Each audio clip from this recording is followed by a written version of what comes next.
I'd like to add a little bit to this because I think it's also, I mean, it's so important, that history that you're sharing. And I think many people from different backgrounds have had other stories, that Native people, Latino, we all have these stories that have created that layer that I spoke to before, of adding on top of, just if we think about medical mistrust in general, that everyone might have, no matter your ethnic or racial background, but what then gets added to it. And for me, it's also about the reality of medicine. Medicine is not an exact science. And, as a psychologist, I know that what keeps beliefs going, or behaviors going, is intermittent reinforcement. And so, unfortunately, medicine as a field is by nature a trial and error field, which means that we're going to assert knowledge and assert truth that will later become a lie, because it has to do with how much we know at a given time. A lot of experimentation, that were these atrocities that were done, was we didn't know how the body worked. There hadn't been actually anyone who had opened up a body. There were different things that we were learning over time, and how we learned, is the atrocity of who was then used for those experiments.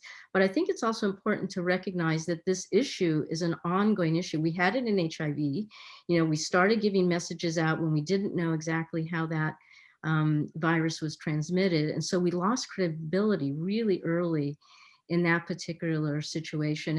And in some ways, we've given medicine a status that is causing confusion, because at least in my family, there was this love-hate situation. Like, the doctor was God, and whatever the doctor said was right. And then on the other side, my father said, never go to the doctor. All they do is tell you what's wrong with you.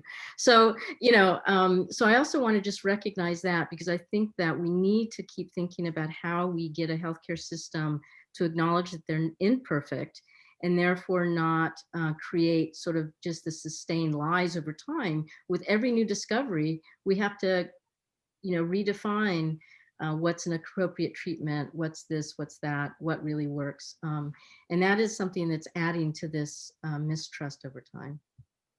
And just to piggyback again onto what Dr. Gomez was saying, like, I think also particularly within the healthcare system, there's this power differential, right, with the physician or the nurse and the patient.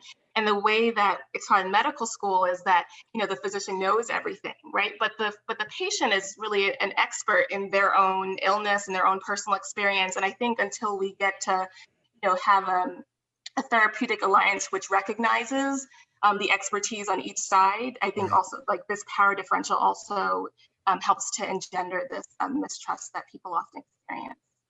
Yeah, and then I like what you said about that, because it's also important to bring in people's culture to that, and how their families have addressed things, and because you're bringing your whole self.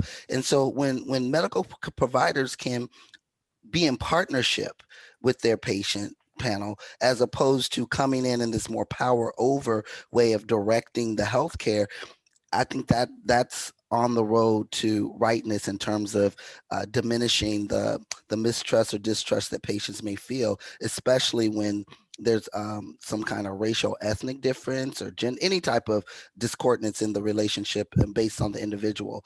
That you could address those things there by listening. Mm-hmm.